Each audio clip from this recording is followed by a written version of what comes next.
Hello weavers, നമുക്കിന്ന് ഒരു നാടൻ രീതിയിൽ അവിയൽ എങ്ങനെയാണ് ഉണ്ടാക്കുന്നത് നോക്കാം. സാധാരണ നമ്മൾ തൈര് ഒഴിച്ചിട്ടല്ലേ നമ്മൾ അവിയൽ ഉണ്ടാക്കാറ്. ഇന്ന് നമുക്ക് വാളംപുളി ഇട്ടിട്ട് എങ്ങനെയാണ് അവിയൽ ഉണ്ടാക്കുക എന്ന് നോക്കാം. ചിലപ്പോൾ തൈരില്ലെങ്കിൽ നമുക്ക് പുളി ഒഴിച്ചിട്ട് എങ്ങനെയാണ് അവിയൽ ഉണ്ടാക്കുക എന്ന് നോക്കാം. അതിന് വേണ്ട സാധനങ്ങൾ എന്തെല്ലാമാണെന്ന് വെച്ചാൽ, ഞാൻ പച്ചക്കറിയെല്ലാം അതേമാതിരി നീളത്തിൽ നുറുക്കി എടുത്തിട്ടുണ്ട്. അതേമാതിരി ക്യാരറ്റ് ഉണ്ട്, ചേന ഉണ്ട്, പിന്നെ മുരിങ്ങക്കായ ഉണ്ട്, പയറുണ്ട്, കുമ്പളങ്ങ ഉണ്ട്, പിന്നെ ഉരുളൻകിഴങ്ങ്, വഴുതനങ്ങ, ഇതെല്ലാം ഒരേമാതിരി നീളത്തിൽ നുറുക്കിയെടുത്തിട്ടുണ്ട്. ഇനി നമുക്കൊരു നാടൻ രീതിയിൽ ചേമ്പിൻ്റെ ഉണ്ട്, പിന്നെ പടവല, ഇങ്ങനെ എല്ലാ പച്ചക്കറികളും കൂട്ടാവുന്നതാണ്. അതേമാതിരി ഞാൻ നുറുക്കിയെടുത്തിട്ടുണ്ട്. അപ്പോൾ ഈ മുരിങ്ങക്കായ ഇത്തിരി വണ്ണം കൂടുതലല്ലേ, അപ്പോൾ അത് നമുക്ക് നടുവിലൊന്ന് ഇങ്ങനെ മുറിച്ചിട്ടിട്ട് കൊടുക്കാം. അങ്ങനെ പിന്നെ അതിലേക്ക് വേണ്ടത് ചതയ്ക്കാനായിട്ട് ഒരു വലിയ നാളികേരത്തിൻ്റെ പകുതി മുറി ചിരകിയെടുത്തിട്ടുണ്ട്. പിന്നെ ഒരു 4-5 ചെറിയ ഉള്ളി എടുത്തിട്ടുണ്ട്. പിന്നെ പച്ചമുളക് 2 പിന്നെ കുറച്ച് കാന്താരി മുളക്, അത് വീട്ടിലുണ്ടാകൊണ്ടാണ് ഉണ്ടാക്കുന്നത്. കാന്താരി മുളക് ഇട്ടാൽ നല്ലൊരു ടേസ്റ്റാണ്, എടുത്തിട്ടുണ്ട്. പിന്നെ കരിവേപ്പിൻ്റെ ഇല, പിന്നെ കുറച്ച് ജീരകം എന്തെങ്കിലും ഇട്ടിട്ടില്ലെങ്കിൽ ഇടണം. കുറച്ച് ജീരകം കൂടി വേണം. പിന്നെ വേണ്ടത് കരിവേപ്പിൻ്റെ ഇല വേണം. ഒരു 1/4 സ്പൂൺ മഞ്ഞൾപ്പൊടി, ഉപ്പ്. പിന്നെ നമ്മളിന്ന് തൈരില്ലാതെ വാളംപുളി ഒഴിച്ചിട്ടാണ് ഉണ്ടാക്കണം. അപ്പോൾ വാളംപുളി ഞാൻ ഒരു നെല്ലിക്ക വലുപ്പത്തിൽ വാളംപുളി എടുത്തിട്ട് വെള്ളത്തിലിട്ട് വെച്ചിട്ടുണ്ട്. ഇത്ര സാധനമാണ് വേണ്ടത്. ഇനി നമുക്കത് എങ്ങനെയാണ് ഉണ്ടാക്കുന്നത് നോക്കാം. അതിന് വേണ്ടിയിട്ട് ഞാൻ ഒരു ചീനച്ചട്ടി എടുപ്പത്തി വെച്ചിട്ടുണ്ട്. സ്റ്റൗ ഒന്ന് കത്തിക്കട്ടെ. അതിലേക്ക് നമുക്ക് ഈ പച്ചക്കറി ഇട്ട് കൊടുക്കാം.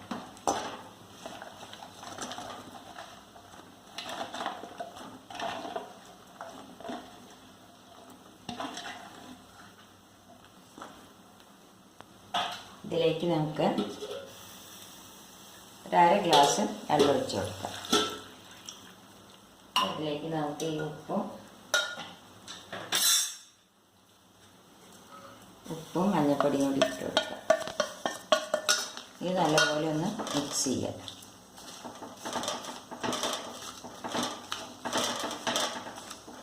നമുക്കിത് അടച്ച് വയ്ക്കാം.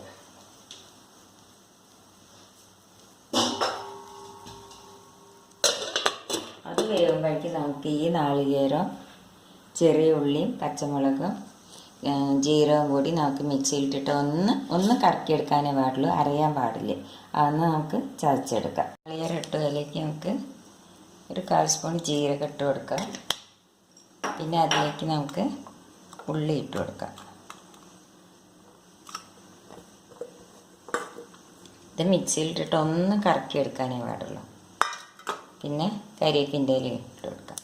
ഇനി ഇതൊന്ന് മിക്സിയിലിട്ടിട്ട് ഒന്ന് കറക്കിയെടുക്കട്ടെ. ഇനി കഷ്ണം ഒന്ന് വെന്തോന്ന് നോക്കാം.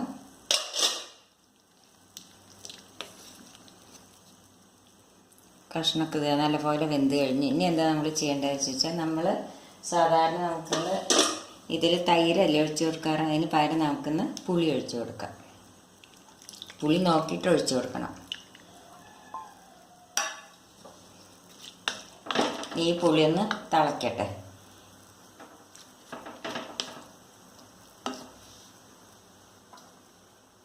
പുളി ഒഴിച്ച് തിളച്ച് കഴിഞ്ഞ് ഇനി നമുക്ക് ഈ നാളികേരവും ജീരകവും പച്ചമുളകും ഉള്ളിയും കൂടി ചതച്ചെടുത്ത് നമുക്കിതിലേക്ക് ഇടാം. സാധാരണ നമ്മൾ തൈര് ഒഴിച്ചിട്ടല്ലേ ഉണ്ടാക്കാറ്. ഈ പുളി ഒഴിച്ചുണ്ടാക്കിയത് നോക്കും, നല്ല ടേസ്റ്റാണത്. നമുക്കിതൊന്ന് മിക്സ് ചെയ്യാം.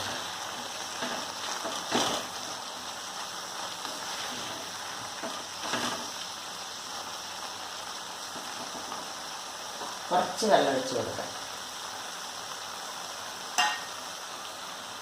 ഇതൊന്ന് തിളയ്ക്കണം.